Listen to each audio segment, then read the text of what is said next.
Are you aware that there's a capital city constructed for a large population, yet it's mostly vacant? Also, the US wasted $17 billion on a mega project that went unused and to this day is still pointless. Today, we'll look into the 5 of the world's most unsuccessful mega projects. But before we start, please remember to give this video a thumbs up and subscribe to Luxury Xplore, where we talk about all things luxury.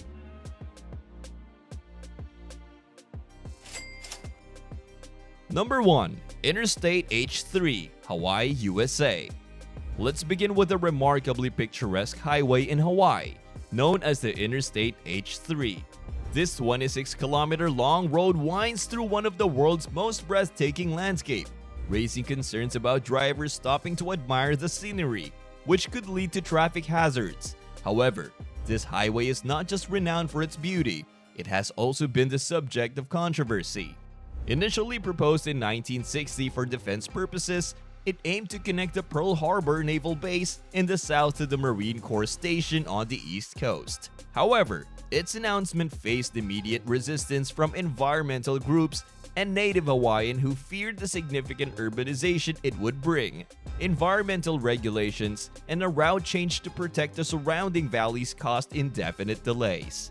26 years later, in 1989, Congress exempted the project from environmental laws, finally allowing construction to commence. The highway eventually opened in 1997, almost 4 decades after its original proposal. Interstate H3 is often celebrated as an engineering marvel due to its challenging terrain and the advanced technologies employed in its construction.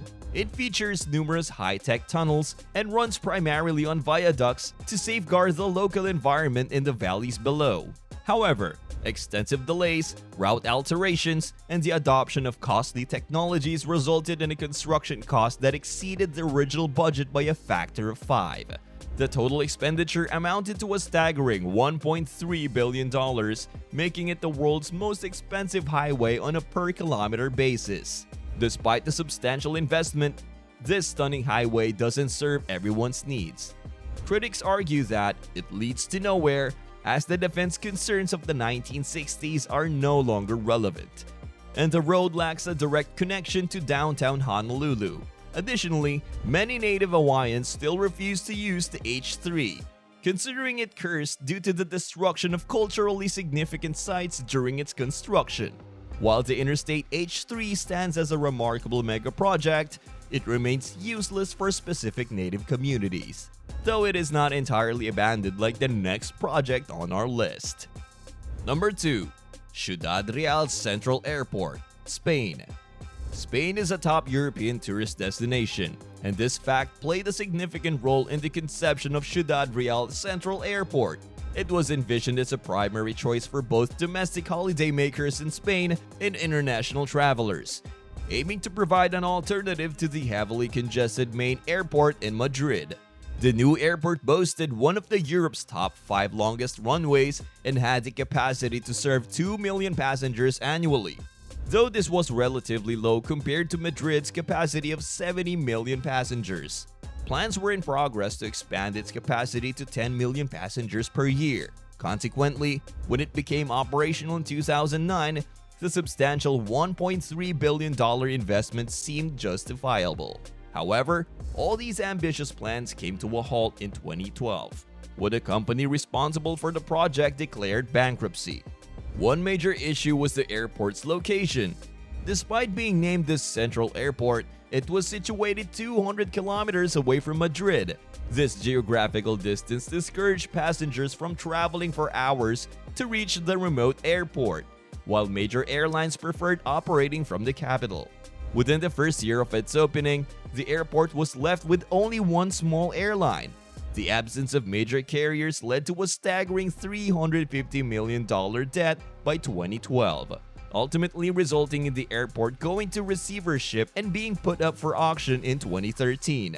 The airport even gained notoriety as an abandoned site on the popular British TV show Top Gear in 2014. After several unsuccessful auction attempts, including a notably low $12,000 bid, the airport was finally purchased by new owners in 2019. With dwindling profits and business downturns during the COVID-19 pandemic, Ciudad Real Airport found a new purpose as a storage facility for grounded airplanes, leveraging its dry climate, extensive runway, and spaciousness.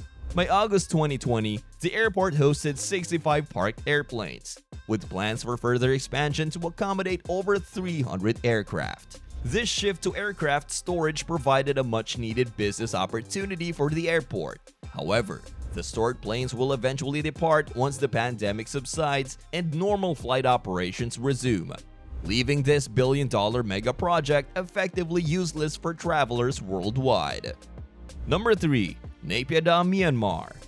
Moving on to another mega project that gained attention, but it's not just an isolated airport. It's Myanmar's new capital, created from scratch. Myanmar's former military leaders began constructing this new capital secretly in 2002. Changing a country's capital isn't unprecedented, with various nations like Brazil, Egypt, and Pakistan having done so before. In November 2005, Myanmar's leader revealed their decision to the public but kept the new capital's name a secret, until 4 months later when they disclosed it as Naypyitaw, translating to the king's residence. The reason behind this abrupt capital shift weren't entirely clear. Some speculated it was due to fears of a coastal attack, while others believe astrological advice played a role. However, much of it was linked to the former capital, Yangon. Yangon, with its 7 million residents, has supposedly reached its infrastructure limits, and its population was projected to double by 2050. Furthermore, it had been designated as the capital during British rule for the benefit of the British Navy. Hence, relocating the capital to a more central location made sense to Myanmar. The new project was swiftly constructed, and successive governments have invested $4 billion in this city to date. Naypyitaw appears to have everything to attract visitors: a 20-lane highway, over 100 luxury hotels grouped into 3 hotel districts, golf courses, museums, and even a 99-meter-tall replica of a landmark from Yangon. However, a crucial element is missing: a population. The new capital houses fewer than 1 million residents, most of whom live in suburbs that predate the city's designation as the capital. Why do people avoid living there? There's a lack of healthcare facilities, quality educational institutions, and economic opportunities, discouraging most from making the city their permanent residence.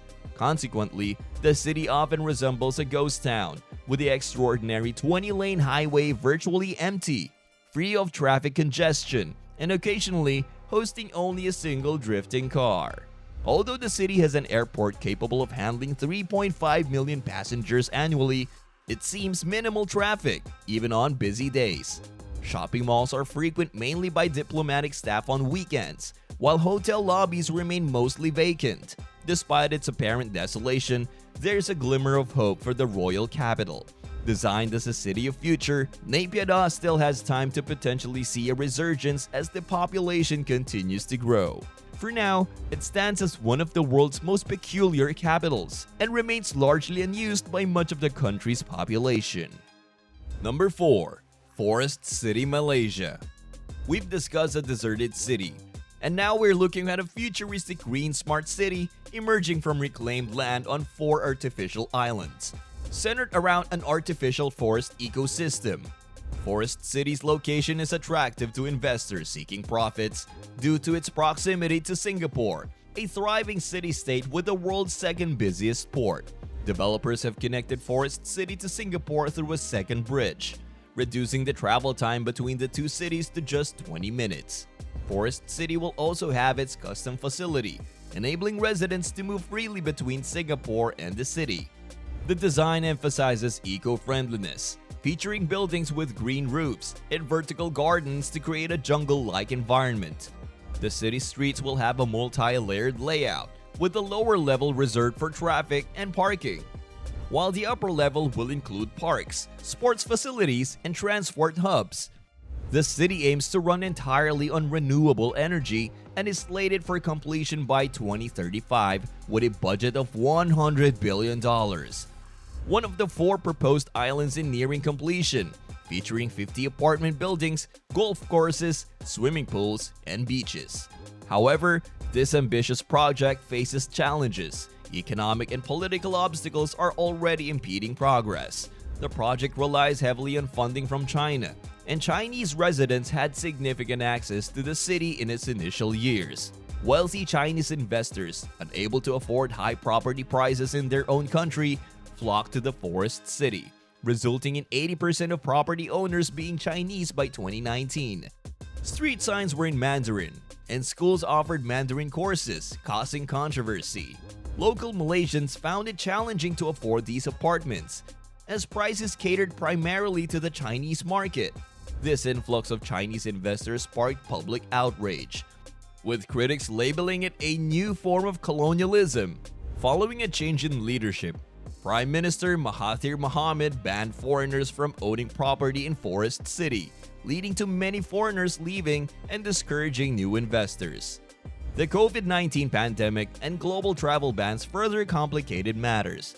Malaysia's movement control order prevented new investors from moving in, and existing investors withdrew due to uncertainty. As of the start of 2020, fewer than 500 people resided in the developments, a far cry from the Forest City's intended population of 700,000. The project has been in a state of flux, with some reports suggesting that fewer than 10 homes were sold at Forest City since the pandemic began. Moreover, Country Garden laid off over 1,000 Malaysian workers, signaling a significant downturn in the project's prospects. Forest City's initial ambition, futuristic vision, and political challenges make its success unlikely in the near future. Despite the substantial investments, Forest City currently stands as an unused mega project. Number 5.